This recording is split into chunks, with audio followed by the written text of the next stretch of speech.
दिल्ली के सीएम रेखा गुप्ता ने रिठाला को दी सौगात, कई विकास परियोजनाओं का किया शिलान्यास। सीएम रेखा गुप्ता ने जनता को किया संबोधित। आरबीआई ने डिजिटल भुगतान नियम किया जारी, 1 अप्रैल से लागू होंगे नए नियम। डिजिटल लेनदेन में प्रमाणीकरण अनिवार्य, पासवर्ड, ओटीपी और फिंगरप्रिंट जरूरी। दिल्ली में 50 लाख रुपए की लूट का खुलासा, लूट का मुख्य आरोपी गिरफ्तार। 3 हथियारबंद बदमाशों ने सेल्समैन से की थी लूट।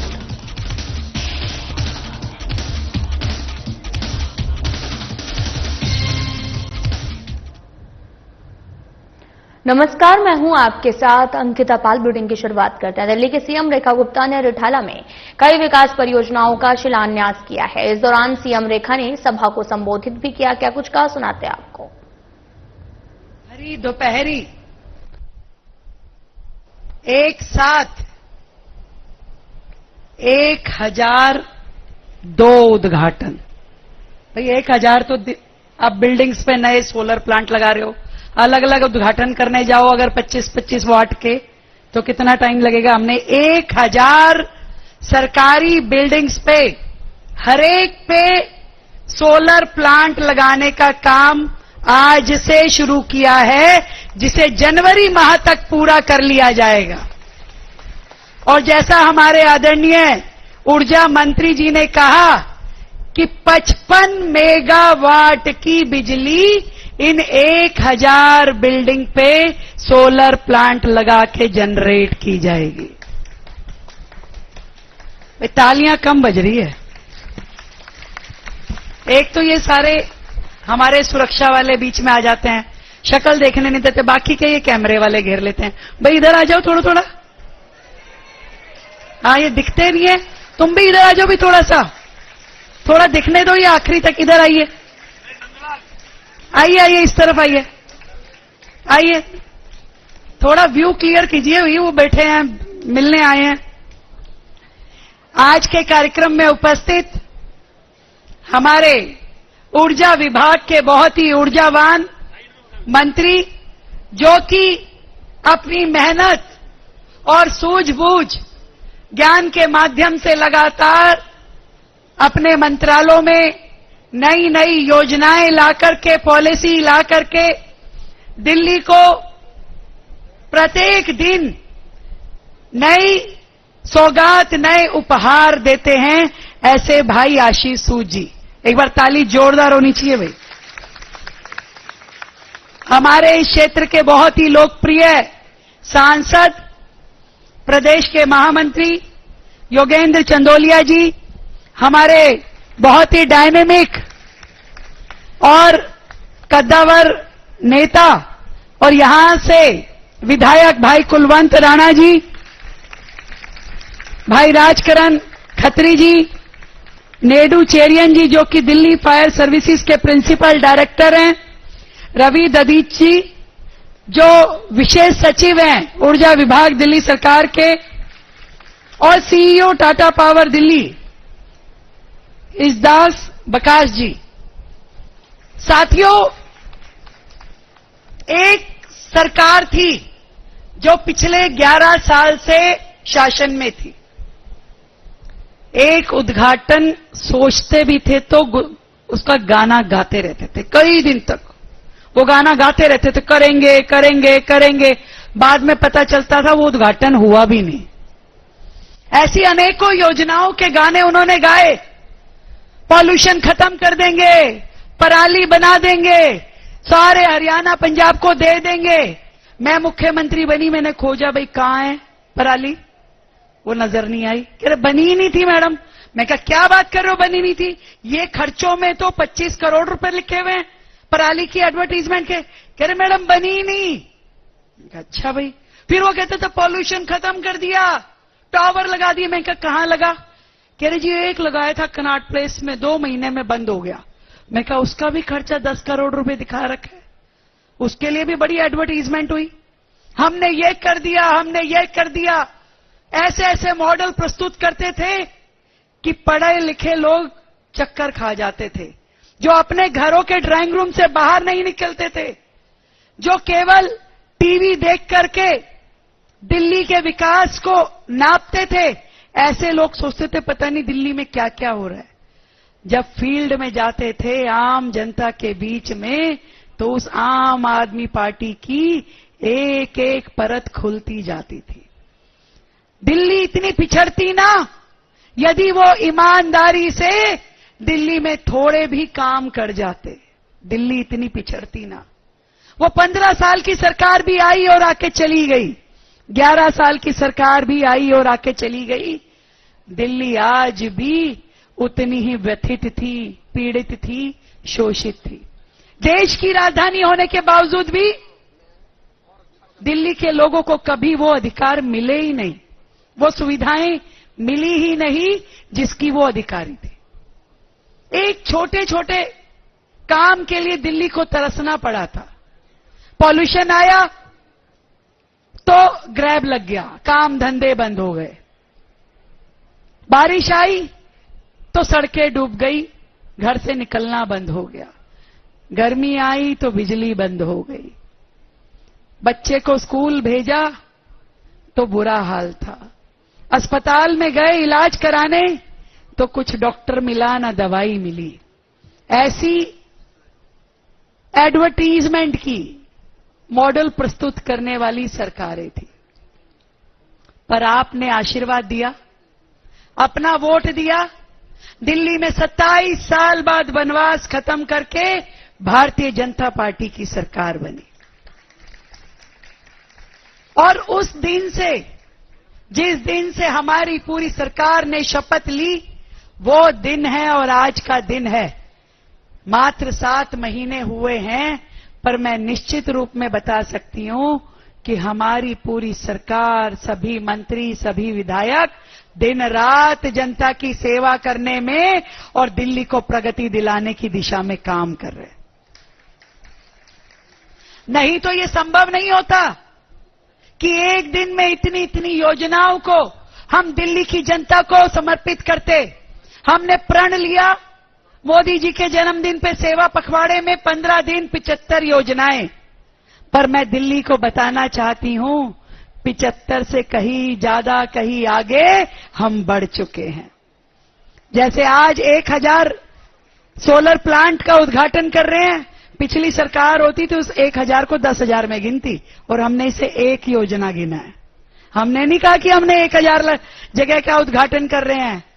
ये हमारी इस शहर से प्रतिबद्धता है और हमारी ईमानदारी है कि ईमानदारी से दिल्ली की जनता को उनके अधिकार मिले और दिल्ली उन दुख दर्दों को भूल जाए।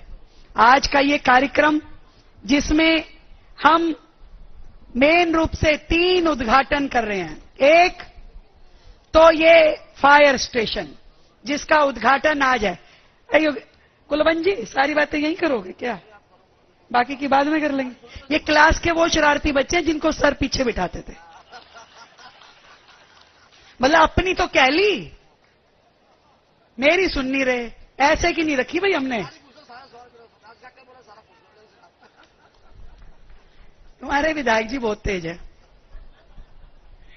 तो मैं बता रही थी कि आज एक तो फायर स्टेशन नया इस क्षेत्र के लिए, जो कि हमारे आसपास के सभी एरिया को कैटर करेगा, वो आज हमने यहां जनता को समर्पित किया है। दूसरा, जो सोलर प्लांट यहां पे शुरू किया है, और ये सोलर प्लांट मैंने बताया कि 1000 जगह पे ये लगाए जाएंगे। और तीसरा, मुबारकपुर डबास में 66 केवी का ग्रिड सब स्टेशन, यानी कि उस पूरे क्षेत्र के लोगों को बेहतर बिजली की सप्लाई के लिए नया सब स्टेशन का उद्घाटन भी आज इसी परिसर से किया जा रहा है। उद्घाटन ज्यादा है, समय कम है। रोजाना इतने ही काम हम दिल्ली को दे रहे हैं। कल भी हमने दिल्ली को ऑटोमेटेड पार्किंग दिल्ली की जनता को दी। एक का उद्घाटन किया, एक का शिलान्यास किया। और लगातार दिल्ली को एक बेहतर दिल्ली बनाने के लिए ग्रीन और क्लीन दिल्ली बनाने के लिए दिल्ली का एक स्वर्णिम अध्याय लिखने के लिए सरकार काम कर रही है। बताना चाहती हूं मैं किस किस दिशा में काम हो रहा है। पिछली सरकार केवल कूड़े के पहाड़ों की बात करती थी, पहाड़ हटाती नहीं थी। हमारी सरकार ने आने के बाद सारे वेस्ट टू एनर्जी प्लांट, क्योंकि जब शहर में एक दिन में कूड़ा जनरेट होता है 11-12 हजार मीट्रिक टन और डिस्पोज होता है 7,000 मीट्रिक टन, तो बताइए कूड़े के पहाड़ कैसे खत्म होंगे। रोजाना एक दिशा में आप कम करोगे, दूसरी दिशा में बढ़ता जाता है। उस सारी योजना को सिरे से सही मायने में लागू करने के लिए हमारी सरकार ने वेस्ट टू एनर्जी प्लांट नए बनाने का काम शुरू किया। उन कुछ जो पुराने बने हुए थे उनकी एक्सटेंशन का, अपग्रेडेशन का काम किया, ताकि दिन में जितना कूड़ा जनरेट हो पूरी दिल्ली में उतना पूरा का पूरा डिस्पोज हो। और एक नया ई वेस्ट टू एनर्जी प्लांट तहकंड में बनाने का काम शुरू किया है, जिसमें पूरी दिल्ली का ई वेस्ट, कितना कितना ई वेस्ट घरों से निकलता है, कोई बैटरी है, कोई फोन है, कोई मोबाइल है, कोई चार्जिंग की सामान है, टेलीफोन है, पता नहीं क्या क्या चीजें घर से हम लोग निकालते हैं और ये नहीं समझ में आता कि वो जाएगा कहां। दिल्ली की सीएम रेखा गुप्ता ने सोशल मीडिया पर पोस्ट करते हुए महान स्वतंत्रता संग्राम सेनानी, शिक्षाविद और समाज सुधारक ईश्वर चंद्र विद्यासागर की जयंती पर उन्हें श्रद्धांजलि दी है। सीएम ने सोशल मीडिया पर पोस्ट करते हुए लिखा कि महिला शिक्षा के प्रसार, समाज सुधार और वंचितों के उत्थान में ईश्वर चंद्र विद्यासागर जी का असाधारण योगदान हम सबके लिए युगों युगों तक प्रेरणा स्रोत रहेगा। उन्होंने आगे लिखा कि समरस और समतामूलक समाज की उनकी कल्पना हमें निरंतर मार्गदर्शन देती रहेगी।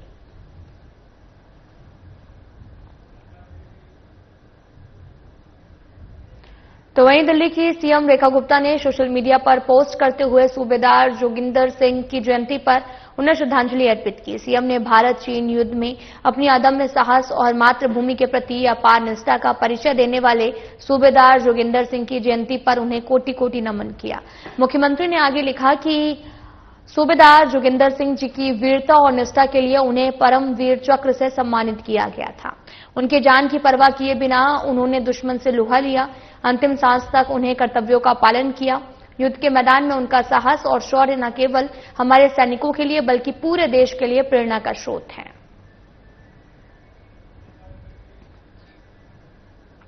सीएम रेखा गुप्ता ने ट्वीट करते हुए कहा कि यशोभूमि में आयोजित second international conference on bio energy and technology में शामिल हुई और इस मंच से आज हम bio energy, ethanol, compressed biogas, bio mobility और सस्टेनेबल एविएशन फ्यूल जैसे विषयों पर मंथन कर रहे हैं। ये केवल टेक्नोलॉजी नहीं बल्कि हमारे भविष्य की दिशा में है और ये सम्मेलन प्रधानमंत्री नरेंद्र मोदी के जन्मदिवस के उपलक्ष्य में चल रहे सेवा पखवाड़े के दौरान किया गया।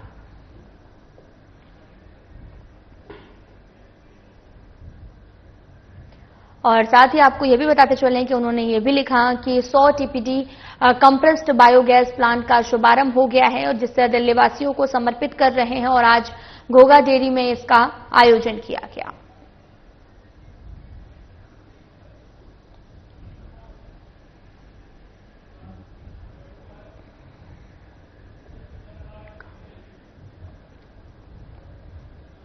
फेमस सिंगर मीका सिंह ने दिल्ली सचिवालय में दिल्ली की सीएम रेखा गुप्ता से मुलाकात की। सीएम रेखा ने मुलाकात को शिष्टाचार भेंट बताया है।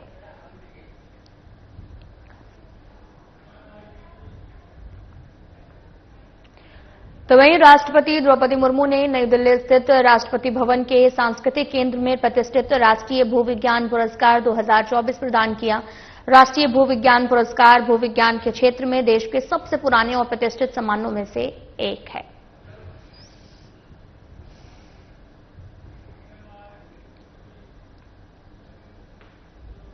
तो वहीं विदेश राज्य मंत्री केवी सिंह ने नई दिल्ली में द्वितीय एससीओ युवा लेखक सम्मेलन का उद्घाटन किया। उन्होंने कहा कि उन्होंने एससीओ देशों के ऊर्जावान युवा प्रतिभागियों से बातचीत की है, संगठन के सांस्कृतिक एवं जन से जन संबंधों को प्रोत्साहित करने में बढ़ती प्रासंगिकता को रेखांकित किया है।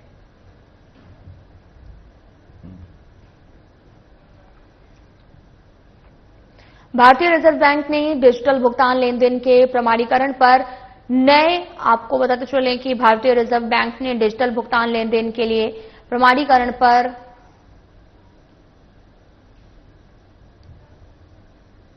नए दिशा निर्देश जारी किए हैं और ये दिशा निर्देश अगले साल 1 अप्रैल से प्रभावी होंगे। आरबीआई ने कहा कि डिजिटल भुगतानों में कम से कम एक परिवर्तनशील प्रमाण जैसे कि पासवर्ड, ओटीपी, फिंगरप्रिंट का उपयोग करना है।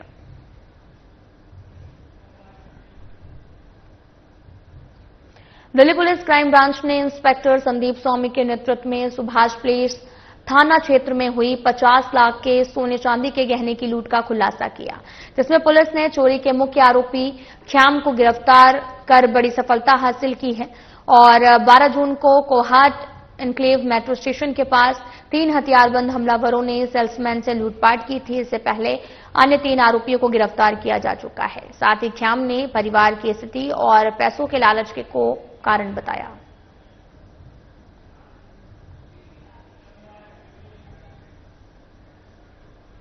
दिल्ली के पंजाबी बाग इलाके स्थित महात्मा गांधी कैंप झुग्गी बस्ती में भीषण आग लग गई है। देखते ही देखते आग ने कई झुग्गियों को अपना चपेट में ले लिया। आग की लपटों से घबराए लोग घरों से निकलकर आधी रात को सड़कों पर बैठ गए। घरेलू सामान जलकर राख हो गया। फायर ब्रिगेड की कई गाड़ियां मौके पर पहुंचकर आग बुझाने में जुटी हैं।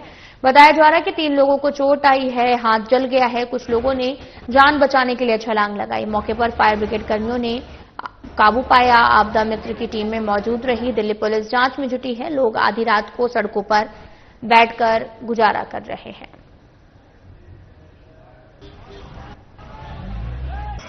मैं ये कहना चाहती हूँ सर, मेरे हस्बैंड का हाथ भी जल गया, मुझे भी चोट आई हुई है।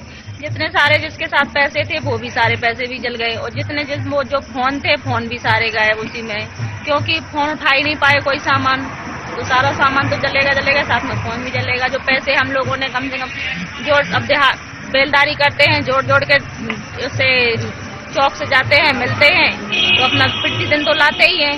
तो जो हम लोगों के पास पैसे 50-60 हजार रुपए सबके पास था, तो वो भी 50-60 हजार रुपए सारी उसमें गायब हो गया। पहनने को कपड़े भी नहीं बचे। जब आग लगी तो कहीं निकलने को हम लोगों को जगह नहीं थी, क्योंकि सारे में नीचे आग फैल रही थी। हम लोग दूसरे मंजिल पर रहते हैं, तो दूसरे मंजिल से निकल के कूद के बाहर आए तो मुझे भी चोट लगी, मेरे हस्बैंड को आग से हाथ भी जल गया और कोई यहाँ पे आया भी नहीं। गाड़ी भी 1-1.5 घंटे बाद आई है पानी आग बुझाने वाली। मौके पे कितनी गाड़ियां आई? मौके पर कोई भी गाड़ी नहीं जाए, बस सारा सामान जल गया, सब कुछ हो गया। इसके बाद गाड़ी आई है, थोड़ी सी आग बच रही थी। सर, मेरा नाम राकेश है और यहाँ पे महात्मा गांधी कैंप में जो ऑफिस था इसमें आग लगी है, जिसमें कि बहुत ही ज्यादा आग लगी थी। माता की जोत जल रही थी जिसके कारण, और इसमें 2 लोग डैमेज भी हुए थे थोड़े से। और उसके बाद इतनी भीषण आग थी कि सारा सामान जल गया, सारा कुछ यहाँ पे नहीं बचा। और उसके बाद अभी रात को 11 बजे बजने वाले हैं और अभी तक सरकार की तरफ से ना ही कोई खाने की व्यवस्था की गई, ना ही किसी प्रकार की कोई सहयोग की व्यवस्था की गई और ना ही किसी ने किसी प्रकार का सहयोग किया।